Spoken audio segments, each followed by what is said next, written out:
ایک عورت نے مجھے بتایا کہ میرے شوہر کو مجھ پہ شک ہوا، اس نے ماضی شادی سے پہلے، دیکھو شادی کے بعد کی بات ہے، شادی سے پہلے کیا ہوتا رہا چھوڑو اس کو، ٹٹولا بلاخر میں نے اگل دیا جی میرا کسی سے غلط تعلق تھا، میں نے توبہ کر لی۔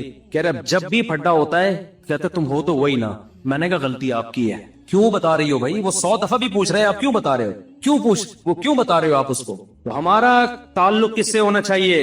ہم اللہ کے بندے ہیں، جرم اللہ کا تو توبہ بھی کس سے؟ اللہ کی۔ اور ایک اور بات سے بات نکلتی ہے، بعض خواتین کے ساتھ کوئی ایسا واقعہ ہو چکا ہوتا ہے کہ وہ کنواری نہیں رہتی، بعض دفعہ کوئی مسئلہ ہوتا ہے ان کے ساتھ، یا بعض دفعہ کوئی برائی ہو چکی ہوتی ہے جس سے وہ توبہ کر چکی ہوتی ہیں، وہ شادی کرتے ہوئے ڈر رہی ہوتی ہیں، تو ڈر رہی ہوتی ہیں کہ شوہر کو پتا چلے گا، وہ کہے گا یہ تو کنواری نہیں ہے۔ تو وہ جب میں فون اٹھاتا تھا نا اس طرح کے مشورے بھی کہ ہم کیا شوہر کو بتا دیں، تو یہ حماقت نہیں کرنا بھائی، یہ تو کسی بھی طرح سے زائل ہو سکتا ہے، کسی بیماری سے بھی ہو سکتا ہے پردہ زائل، اور بھی 10 بازوں کے پیدائشی نہیں ہوتا، تو ایسے موقع پہ جھوٹ بولنا بھی جائز ہے۔ نہیں آ رہی بات؟ عورت کے لیے جائز ہے کہ وہ شوہر سے بولو نا، جھوٹ بول دے، وہ یہ نہ بتائے کہ میں نے بدکاری کی ہے پھر توبہ کر لی ہے، یہ اتنی تفصیل میں جانے کی ضرورت نہیں ہے، وہ بول دے بھائی یہ پیدائشی نہیں ہے، یہ جھوٹ ہے، لیکن کیوں؟ وجہ اس کی یہ کہ اس کمبخت کو یہ تفتیش کی اجازت نہیں ہے کہ وہ پوچھے آپ سے، جو ماضی کے قصے ہیں وہ کیا ہیں؟ وہ ختم، وہ پرانے ہیں، تو جو ٹوہ میں لگتا ہے نا، ٹوہ میں گھستا ہے ایک دوسرے کی ٹوہ میں، اللہ اس کو کیا کرتے ہیں؟ رسوا کرتے ہیں۔ تو گناہ ہو جائے کس سے تعلق؟ اللہ سے۔ ہم عیسائی تھوڑی ہے کہ پادریوں سے جا کے یا پنڈتوں سے جا کے اپنے گناہ شیئر کر رہے ہوں، مجھے بھی لوگ آ کے بتاتے ہیں، میں کہتا ہوں یار مجھے نہیں بتاؤ کیا ہوا ہے، میں بھی انسان ہوں۔ ہاں ایک صورت میں آپ بتائیں، جیسے کوئی مریض ڈاکٹر کو اپنی بیماری بتا رہا ہوتا ہے علاج کے لیے، تو کسی بزرگ سے، کسی عالم سے آپ کا تعلق ہے، آپ سمجھتے ہیں کہ اس سے میں مشورہ لے سکتا ہوں، اور مشورہ اس وقت تک نہیں لے سکتا جب تک میں اس کو اپنا پورا مرض بتاؤں نہیں کہ میرے اندر کیا گناہ ہے جو میں چھوڑنا چاہتا ہوں مگر مجھ سے چھوٹتا نہیں۔ ایسی صورت میں پھر مجبوری ہے بتانے کی تاکہ وہ اس کا کوئی علاج بتائے آپ، تو اس کا خیال کرنا چاہیے۔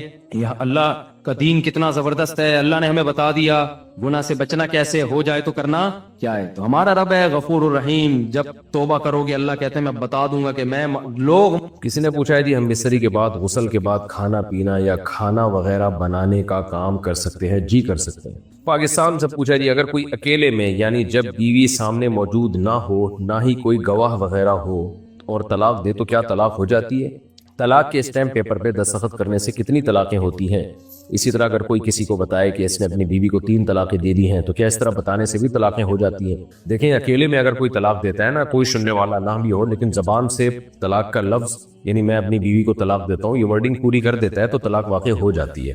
اور اسٹیمپ پیپر پہ دستخط کرنے سے کتنی طلاقیں ہوتی ہیں؟ جتنی لکھی ہوئی ہوتی ہیں، 1 لکھی ہوئی ہے تو 1 ہوگی، 2 لکھی ہوئی ہیں تو 2 ہوں گی، 3 لکھی ہوئی ہیں تو 3 طلاقیں ہو جائیں گی۔ اگر کسی کو بتایا کہ اس نے اپنی بیوی کو 3 طلاقیں دے دی ہیں تو اس سے بھی طلاق واقع ہو جاتی ہے، کیونکہ یہ طلاق کا جھوٹا اقرار ہے، تو جھوٹا اس کے حق میں، دوسرے کے حق میں اس کو ہم سچا ہی سمجھیں گے۔ تو بیوی کو جب پتا چلے گا کہ اس نے یہ کہا ہے کہ میں نے 3 طلاقیں دے دی ہیں تو وہ یہی سمجھے گی کہ دے چکا ہے یہ، اس لیے اس کے لیے آپ کے جو ہے نا اس کو جائز نہیں ہوگا کہ وہ شوہر کو قریب آنے دے۔ تو اس لیے اگر کسی نے کسی وجہ سے جھوٹا اقرار کرنا ہے تو پہلے 2 آدمیوں کو گواہ بنائے کہ میں نے دی نہیں ہے لیکن میں جھوٹا اقرار کروں گا، تو 2 آدمیوں کو گواہ بنا دے، پھر جھوٹا اقرار کرے کہ میں نے 3 دے چکا ہوں میں ماضی میں، تو پھر وہ جب بیوی کو پتا چلے گا کہ اس نے یہ اقرار کیا ہے تو یہ 2 آدمی کو گواہ پیش کر دے کہ بھائی میں نے تو اس کو کہا تھا کہ میں نے دی نہیں ہے، میں نے جھوٹا اقرار کیا۔ تو اقرار سے طلاق واقع، جھوٹا اقرار پہ اگر 2 گواہ موجود ہیں آپ کے جھوٹ بولنے پر تو جھوٹ کا گناہ تو ہوگا لیکن اس سے پھر طلاق نہیں ہوگی۔ تو خلاصہ یہ کہ نارملی اگر کوئی اقرار کرتا ہے، جھوٹا اقرار دے نہیں رہا لیکن جھوٹ بولتا ہے کہ میں دے چکا ہوں ماضی میں، تو اس سے بھی ہو جاتی ہے۔ طلاق کا مذاق ہی نہ کیا کرو میرے بھائی۔ انڈیا سے کسی نے پوچھا ہے، گزارش یہ ہے کہ کیا ایک مسلمان لڑکا ایک ہندو لڑکی سے محبت کر سکتا ہے؟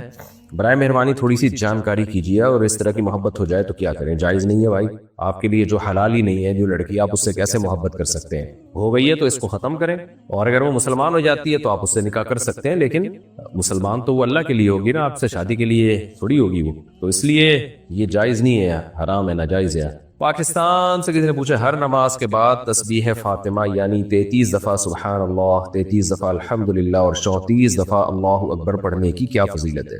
کیا فرض نماز کے بعد سنتیں پڑھ کر گھر واپسی کے دوران یہ کلمات پڑھنے پر بھی مکمل ثواب ملے گا؟ جی، فرض نماز کے بعد نہیں، سنتوں کے بعد، جب نماز مکمل ہو جائے، حدیث میں تو آتا ہے فرض کے بعد، تو مراد اس سے یہ ہے کہ جب فرض کی تکمیل ہو جائے، دوسری حدیثوں کو اگر ہم سامنے رکھتے ہیں، اس کا مطلب یہ ہے کہ فرائض جن نمازوں کے بعد سنتیں نہیں ہیں ان میں تو فرض کے بعد ہی، جیسے فجر اور عصر میں تو فرض کے فوراً بعد، اور جن نمازوں کے بعد سنتیں ہیں تو ان میں سنتوں کے بعد یہ تسبیحات پڑھیں۔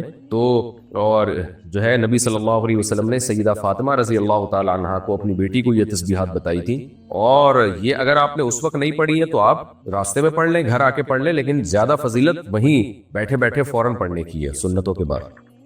ہمارے والد صاحب الحمدللہ ہم سے بہت محبت کرتے ہیں، سب کے والد ہی کرتے ہیں بھائی ماشاءاللہ، اور ہم بھی ان سے ماشاءاللہ ماشاءاللہ۔ جیسا کہ آپ پاکستان میں بجلی کے بل کا حال جانتے ہی ہیں، تو جب ہم اکیلے کمرے میں ہو تو اگر ہم اپنے والد کی محبت میں بجلی بچانے کے لیے پنکھا بند کر کے بیٹھیں تاکہ والد کو کم بل ادا کرنا پڑے، جبکہ ہمارے والد ہمیں خود کہتے ہیں کہ پنکھا چلا لیا کرو، تو ہم اپنے والد کے لیے ایسا کرتے ہیں، کیا یہ بھی کنجوسی کے زمرے میں آئے گا؟ اس کے بارے میں کیا حکم ہے؟ دیکھیں، والد کی مالی حیثیت دیکھی جائے گی، اگر وہ بہت مالدار ہے، ان کے لیے پنکھے کا سے چلتے رہنے سے کوئی اثر نہیں پڑتا تو پھر پنکھا چلا لیں، لیکن اگر درمیانے درجے کے ہیں، ان کو بل ادا کرنے میں مشکل ہو رہی ہے، تو پھر والد صاحب اگر کہہ بھی رہے کہ پنکھا چلا لیا کرو تو آپ نہ چلائیں، والد صاحب کا خرچہ بچائیں۔ تو یہ مالی حیثیت پر اس کا مدار ہے کہ والد صاحب کی مالی حیثیت ہے کتنی، تو ان کی جیب پہ بہت بوجھ پڑ رہا ہے تو نہ چلائیں پنکھا، بہت ثواب ملے گا آپ کو اس کے کہ والد صاحب کا خرچہ بچانے کا۔ پاکستان سے نے پوچھا، اگر کسی کی عشاء کی نماز قضا ہو جائے تو بعد میں وہ شخص قضا ادا کرتے وقت صرف فرض نماز پڑھے گا یا وطر کی بھی قضا کرے گا؟ اگر وطر اس نے پڑھ لیے تھے تو پھر صرف عشاء کی نماز پڑھے گا، وطر نہیں پڑھے گا، اور اگر وطر نہیں پڑھے تھے، عشاء کی نماز بھی رہ گئی، وطر بھی رہ گئے، تو پھر اس کو عشاء بھی پڑھنی پڑے گی اور وطر بھی پڑھنے پڑیں گے۔ وطر بھی واجب ہے، حدیث میں وطر پڑھنے کا آرڈر ہے، آرڈر حکم، استحباب نہیں ہے، یعنی وطر مستحب نہیں ہے، یہ عام سنتوں کی طرح سنت نہیں ہے۔ محمد احمد انڈیا سے، ملازمین کی تنخواہ شرعی اعتبار سے کم از کم کتنی ہونی چاہیے؟ شریعت نے کوئی معیار متعین نہیں کیا ہے، آپس کی میوچل انڈرسٹینڈنگ سے جو بھی طے ہو جائے۔ باقی جو سیٹ لوگ ہیں جو ملازم رکھتے ہیں ان کو چاہیے کہ اپنے ملازموں کا خیال رکھیں، ان کو معقول تنخواہیں دیں۔ اللہ تعالیٰ نے ماتحتوں کے ساتھ حسن سلوک کا حکم دیا ہے، اب حسن سلوک کتنا ہے کیا ہے وہ پھر اس کا کوئی لگا بندہ اماؤنٹ کی صورت میں معیار نہیں ہے، تو سیٹ کو چاہیے کہ اپنے آپ کو اس کی جگہ رکھ کے سوچے کہ میں اگر ملازم ہوتا تو کیا اس تنخواہ میں اپنا گھر چلا لیتا؟ تو متعین نہیں کیا ہے شریعت نے، بس یہ آپس کی انڈرسٹینڈنگ سے ہے، جو بھی طے ہو جائے۔ پاکستان سے کسی نے پوچھا، میرے والد نے میرے لیے ماضی میں مکان خریدا اور والدہ کے نام کیا تاکہ میں تابع فرما بردار رہوں۔ والد مرحوم کے انتقال کے بعد والدہ نے چھوٹے بھائی کے لیے والد کے مال سے گھر خریدا، جسے بوقت خرید چھوٹے بھائی کے تقاضے پہ چھوٹے بھائی کے نام کر دیا۔ بعد ازاں میں نے والدہ سے اصرار کر کے ان کے نام جو مکان میری رہائش میں تھا اپنے نام کر لیا۔ میری ایک بہن بھی ہے مکانات میں، اس بہن کے حصے کے حوالے سے رہنمائی فرمائیں۔ دیکھیں، والد نے آپ کی والدہ کے لیے جو مکان خریدا تھا، مکان جو نام کر دیا تھا، تو نام کر کے ان کے قبضے میں دیا تھا یا نہیں دیا تھا؟ قبضے کا مطلب والد صاحب خود نکلتے اور سامان سمیت گھر والدہ کے حوالے کرتے، تو یہ قبضہ کہلاتا ہے شرعی لحاظ سے۔ اس پروسیس کو پورا کیا تھا انہوں نے، تھوڑی دیر کے لیے نکلتے بے شک، تو پھر یہ مکان والدہ کی ملکیت میں ہے، پھر والدہ جس کو چاہے دیں۔ اگر والدہ نے آپ کو دے دیا اور دینے کے بعد قبضہ بھی دیا تو آپ اس کے مالک ہیں، اور والدہ نے، یعنی جب آپ مالک ہیں تو پھر بہنوں کا حصہ نہیں ہے۔ لیکن اگر والد نے یہ مکان والدہ کے نام کیا تھا، خالی اس طرح سے پراپر قبضہ نہیں دیا، بے شک 1 سیکنڈ کے لیے دیا ہو قبضہ، لیکن دیا نہیں اس طرح سے قبضہ، تو پھر بیوی کے نام مکان کرنے سے وہ مکان بیوی کا نہیں ہو جاتا۔ تو ایسی کنڈیشن میں، ایسی صورت میں وہ پھر آپ کے والد ہی کا مکان تھا، چاہے وہ اب آپ کی والدہ کے نام ہو، تو اس مکان میں وراثت جاری ہوگی، آپ کی بہن کا بھی حصہ ہوگا اس میں، والدہ کے دنیا سے جانے کے بعد، والد کے دنیا سے جانے کے بعد، کیونکہ والد کا مکان تھا۔ اور والدہ نے جو والد صاحب کے پیسوں سے آپ کے دوسرے بھائی کو گھر وغیرہ خرید کے دیا تو یہ بھی غلط کیا، کیونکہ وہ پیسے وراثت کے تھے، تو وہ والدہ نے اگر آپ کے بھائی کو دے دیا ہے خرید کر تو وہ بھی غصب ہی کہلائے گا، آپ کی پرمیشن کے بغیر دیا ہے، تو اس میں بھی پھر آپ وہ پیسے واپس لیں یا اس مکان میں حصے کا مطالبہ کریں، کیونکہ وہ والد کے پیسوں سے تھا، تو اس مکان میں بھی پھر بہن کا حصہ ہوگا، تو یا تو ان کو پیسے دیے جائیں یا اس مکان میں شیئر دیا جائے۔ پاکستان سے کسی نے پوچھا ہے، میری عمر 14 سال ہے، مجھے سوال پوچھنے کا طریقہ بھی شاید نہیں آتا، میں پریشان ہوں، میری ماں کا یار یہ بہت ہی کچھ غیر اخلاقی سا سوال ہے۔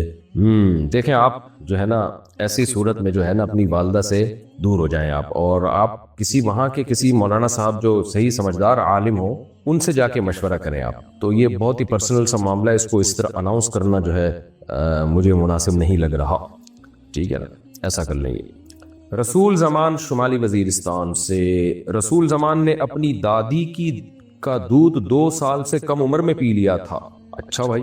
رسول زمان کی بیوی کی ماں نے، رسول زمان کی بیوی کی ماں یعنی ساس، رسول زمان سے کئی سال پہلے رسول زمان کی دادی کی دودھ 2 سال سے کم عمر میں پی لیا تھا. یعنی رسول زمان کی جو ساس ہے وہ اس نے بھی رسول زمان کی دادی کا دودھ پیا اور رسول زمان نے خود بھی اپنی دادی کا دودھ پیا. اس کا مطلب رسول زمان کی جو ساس ہے وہ رسول زمان کی بہن بن گئی تھی. ٹھیک ہو گیا. رسول زمان پر اپنی بیوی حرام ہوگا یا نہیں؟ حرام ہوگی بھائی. اگر یہ گواہوں سے ثابت ہے، یقینی طور پر ہے، تو پھر رسول زمان کے لیے اپنی بیوی سے علیحدگی اختیار کرنا فرض ہے، کیونکہ رسول زمان کی جو بیوی ہے وہ اصل میں اس کی جو ساس ہے نا، جو ساس تو رضائی بہن بن گئی، تو بہن کی بیٹی ہے ہوئی وہ، تو بہن کی بیٹی تو بھانجی ہوتی ہے. لیکن یہ ذہن میں رکھیں کہ یہ پتہ کیسے چلا کہ پیا ہے، کیونکہ اگر یہ بچپن سے یا تو مشہور تھا، سب کو پتا تھا کہ رسول زمان کی ساس نے رسول زمان کی دادی کا دودھ پیا اور رسول زمان نے بھی اپنی دادی کا دودھ پیا، یہ بچپن سے سب کو پتا تھا اگر، تو پھر تو یہ نکاح کرنا ہی نہیں چاہیے تھا. لیکن اگر بچپن سے یہ بات مشہور و معروف نہیں تھی، اب آپ کی شادی ہو گئی اور اب کوئی اٹھ کے کہتا ہے کہ جی یہ دودھ پیا تھا، تو گواہ طلب کیے جائیں گے. ایسے ہی کسی ایک دو کے کہنے سے بات نہیں ہوگی. 2 مرد ہو یا 1 مرد 2 عورتیں، تو اس پہ جو ہے نا مضبوط دلیل سے یہ ثابت ہوگا تو مانا جائے گا، ثابت نہیں ہے تو محض شک کی بنیاد پر آپ کا یہ رشتہ ختم نہیں کیا جائے گا. تو اس لیے اب بعض دفعہ ایسا ہوتا ہے رشتہ طے ہونے لگتا ہے، کوئی شوشہ چھوڑ دیتا ہے اس نے تو فلانی کا دودھ پیا ہے، تو رشتے توڑنے کے لیے تو ایک عورت کی گواہی سے یہ نہیں مانا جائے گا. تو اس میں شک نہ کریں آپ، یہ مسئلہ وہاں کے علماء کے سامنے پیش کریں، جہاں بھی کوئی جن صاحب نے بھی پوچھا ہے، جہاں رہتے ہیں شمالی وزیرستان سے آئیے، وہاں کے علماء سے آپ پوچھیں، وہ باقاعدہ جو مفتیان کرام ہو تو وہ گواہ طلب کریں گے. تو جب تک گواہوں سے ثابت نہیں ہوتا، رسول زمان اپنی بیوی سے علیحدگی اختیار نہ کرے اور کوئی شک و شبہ نہ کرے، اس میں وہم نہ کرے. لیکن اگر گواہوں سے ثابت ہو جاتا ہے پھر علیحدگی اختیار کرنی پڑے گی. پاکستان سے کسی نے پوچھا، میں نے دیکھا ہے کہ بہت سی مائیں اور عورتیں چھوٹے بچے یا نانی کو نہلانے کے بعد یا ویسے کپڑے بدلنے کے لیے بجائے الگ کمرے میں، نانی کو، نانی نہیں لکھا ہوا، کچھ اور لکھا ہوا ہے، دوبارہ سے، میں نے دیکھا ہے کہ بہت سی مائیں اور عورتیں چھوٹے بچے یا بچی کو نہلانے کے بعد یا ویسے کپڑے بدلنے کے لیے بجائے الگ کمرے میں لے جانے کے سب کے سامنے ننگا کر کے بٹھا کے کپڑے بدلنا شروع کر دیتی ہیں، چاہے کوئی بھی پاس بیٹھا ہو، ماموں، چچا، تایا، نانا، دادا، کوئی شرم و حیا نہیں خود کو بھی. میں اس بات کو بہت زیادہ مایوس سمجھتی ہوں. ویسے تو میں دونوں کے حق میں نہیں ہوں، بچہ ہو یا بچی، لیکن خاص طور پر بچیوں کے معاملے میں یہاں سے ہی تو حیا کا آغاز ہوتا ہے. دوسرا، اگر چھوٹے بچے بھائی بہن بھی ہوں تو ان کو بھی کہنا چاہیے کہ باہر جاؤ، اس طرح بچے بھی حیا سیکھیں گے. ایسی عورتوں کو کیسے سمجھایا جائے؟ اور اگر وہ عورتیں آپ سے بڑی بھی ہوں، جیسے ساس، نند، بھابھی، آنٹی، کیونکہ لوگ برا بھی مان جاتے ہیں چاہے صحیح بات بتائی جائے. دین کی روشنی میں وضاحت فرمائے. دیکھیں اس کا تعلق بچے بچی کی عمر پہ ہے. کتنی عمر ہے ان کی؟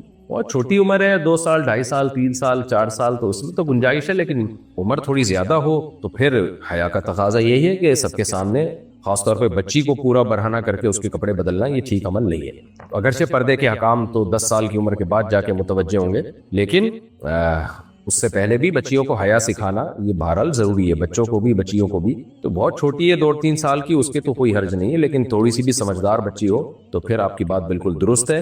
تو اس کی تبلیغ کرنی چاہیے محبت کے ساتھ کہ بھئی ان کو الگ لے جا کے کپڑے بدلیں تاکہ ان میں شرم اور حیا پیدا ہو. ورنہ سب کے سامنے کپڑے اتارنے کی جو آج کل ہو رہا ہے، آپ دیکھ لیں جو خواتین کی ڈریسنگ ہے، آدھے کپڑے پہن کے مردوں میں آ کے بیٹھنا، وجہ اس کی کہ حیا ختم ہو گئی ہے. یہ بچپن سے ہی حیا پیدا کی جاتی ہے. باقی ساس، نند، بھابھی، انٹی، ان کو سمجھانا، ان میں سے انٹی کو تو شاید سمجھا سکتی ہیں، ساس، نند، بھابھی وغیرہ کو آپ کائنڈلی کوشش نہ کریں سمجھانے کی، کیونکہ انہوں نے اگر آپ کو سمجھایا تو آپ کسی اور کو سمجھانے کے قابل نہیں رہیں گی.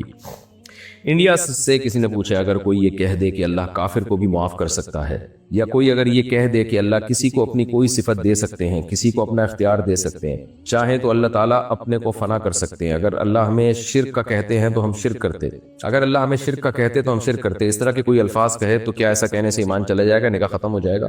ایسا کہنے والے کو نفسیاتی ہسپتال میں جمع کرا دینا چاہیے. فضول قسم کی چیزیں لوگوں کے دماغوں میں وسوسے پیدا کرتے ہیں. باقی اللہ یہ کہنا کہ اللہ کافر کو بھی معاف کر سکتا ہے دنیا میں، تو یہ بات درست ہے، دنیا میں معاف کر سکتا ہے اگر وہ توبہ کر لے، آخرت میں معاف نہیں کرے گا. اگر کوئی یہ کہے کہ اللہ آخرت میں کافر کو معاف کر سکتا ہے، کر سکنے کا مطلب یہ کہ طاقت اور قدرت تو ہے لیکن کرے گا نہیں وہ. تو اگر کوئی یہ کہتا ہے کر سکتا ہے، یعنی ہے ہو سکتا ہے کر لے، تو یہ پھر ناجائز حرام ہے. اللہ نے کہا ہے کہ یہ نہیں ہو سکتا، جو ایمان کے بغیر دنیا سے چلا گیا میں اس کو معاف نہیں کروں گا. تو ایسا دعویٰ کرنے والا گمراہ ہے. باقی کوئی یہ کہتے ہیں اللہ اپنی کسی کو صفت دے سکتا ہے تو اس سے بھی مطلب پوچھا جائے گا.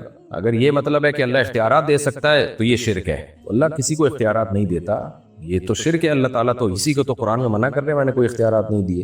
باقی یہ کہ اللہ اگر ہمیں شرک کا کہتا تو ہم شرک کرتے, یہ بھی غلط جملہ ہے, گمراہانہ جملہ ہے. اللہ شرک کا کہہ ہی نہیں سکتا, کیونکہ اللہ غلط بات کا حکم نہیں دیتا. قرآن میں آتا ہے قل ان اللہ لا یأمر بالفحشاء, اللہ کبھی فحشاء کا, بے حیائی کا حکم نہیں دیتا. تو شرک تو بے حیائی سے بھی اوپر کی چیز ہے. تو یہ فرضی سوالات بنا بنا کے لوگوں میں تشویش پیدا کرنا, یہ گمراہی کا ذریعہ ہے. تو باقی نکاح ختم نہیں ہوتا ہے ایسے الفاظ سے, گمراہ ہوگا وہ آدمی, اس کو منع کیا جائے گا. حکومت, کوئی اسلامی حکومت پراپر ہو تو ایسے شخص کے خلاف کیس بھی کیا جا سکتا ہے. پاکستان سے کسی نے پوچھا ہے کہ ایزی پیسہ ایپ میں ایک آپشن ہے جس میں کوئی ٹرانزیکشن کر سکتے ہیں اور بعد میں آپ ادائیگی کریں گے جس کے سروس چارجز ہیں, کیا یہ سود ہے, اور اگر غلطی سے لے لیا ہو تو کیا حکم ہے؟ دیکھیں, کوئی ٹرانزیکشن کرنے کی وجہ سے اگر سروس چارجز دینے پڑتے ہیں تو یہ تو جائز ہے, کیونکہ وہ آپ کے رقم کو پہنچانے کا کمیشن لے رہے ہیں آپ سے. تو اس کے علاوہ اگر کوئی آپ سے پیسے لے رہے ہیں یا وہ آپ کو پیسے دے رہے ہیں تو پھر اس کے بارے میں آپ دوبارہ پوچھیں. اصولی طور پر تو جیسے منی آرڈر میں یہاں سے وہاں پیسے پہنچانے کا کمیشن دیتے ہیں, بینک پیسے کاٹ لیتا ہے کمیشن کے طور پر, چارجز لے رہا ہوتا ہے, تو یہ شرعاً جائز ہے. لیکن غلطی سے لے لیا ہو, لے لیا کا مطلب تو یہ کہ ایزی پیسہ آپ کو دے رہے ہیں, تو اگر وہ ایزی پیسے والے آپ کو پیسہ دے رہے ہیں, وہ کس بیس پہ دے رہے ہیں پیسہ, تو میرے علم میں تو نہیں ہے کہ دیتے ہیں. بہرحال اگر دے رہے ہیں تو پھر یہ سود ہی ہے, کیونکہ آپ نے ان کو پیسہ ان کے اکاؤنٹ میں رکھوایا, قرض دیا, اور اس قرض پہ آپ نفع لے رہے ہو پیسوں کی صورت میں. مغیث صاحب لاہور سے کہتے ہیں جس لڑکی سے نکاح کا ارادہ ہو کیا اس لڑکی کو دیکھ سکتے ہیں؟ جی دیکھ سکتے ہیں. پاکستان سے کسی نے پوچھا ہے کبھی ہم کسی رشتہ دار یا پبلک ٹرانسپورٹ میں سفر کر رہے ہوں تو وہ گانے لگا دیتے ہیں, منع کرنے کے باوجود نہیں مانتے, تو کیا ہم بھی گانے سننے کا گناہ ہوگا؟ آپ نہ سنیں, آپ نے منع کر دیا, بس آپ کا فرض ادا ہو گیا, اب آپ اپنے کاموں میں مشغول رہیں, آپ اس طرف دھیان نہ دیں. آپ یہی تو ثواب ہے نا کہ گانے لگے ہوئے اور آپ اس طرف توجہ نہ دیں, آپ اللہ کے ذکر میں مشغول رہیں یا اپنے کام میں لگے رہیں. آپ پاکستان سے کسی نے پوچھا میں اپنے سسرال والوں سے الگ رہتی ہوں, کیا یہ جائز ہے کہ میرے والدین ہمارے گھر آ کر 2 یا 3 سے زیادہ مہینے رہ لیا کریں؟ وہ جب ہمارے ساتھ رہتے ہیں تو پیسے کے لحاظ سے بھی ہمارے ساتھ تعاون کرتے ہیں تاکہ ہم پر کسی قسم کا بوجھ نہ پڑے, وہ بچوں کو سنبھالنے میں ہماری مدد کرتے ہیں. میرے سسر کا کہنا ہے کہ اس بارے میں فتویٰ ہے کہ بیوی کے والدین کے لیے جائز نہیں کہ وہ 4 دن سے زیادہ بیٹی کے گھر رہیں. دیکھیں, اس کا تعلق آپ کے شوہر سے ہے کہ آپ کے شوہر کو یہ حق حاصل ہے کہ وہ آپ کے والدین کو آپ کے ساتھ نہ رہنے دے. شوہر اگر رہنے دے رہا ہے تو اچھی بات ہے, اگر شوہر کو تکلیف ہو رہی ہے تو پھر بری بات ہے. تو یہ شوہر کا حق ہے, تو یہ مسئلہ آپ اپنے شوہر سے پوچھیں کہ کیا میرے لیے جائز ہے کہ میرے ماں باپ آپ کے گھر آ کے 2-3 مہینے رہیں. شوہر اگر خوش ہو رہا ہے ماشاءاللہ جی, تعاون بھی ہو رہا ہے سسرال کا میرے ساتھ اس چکر میں,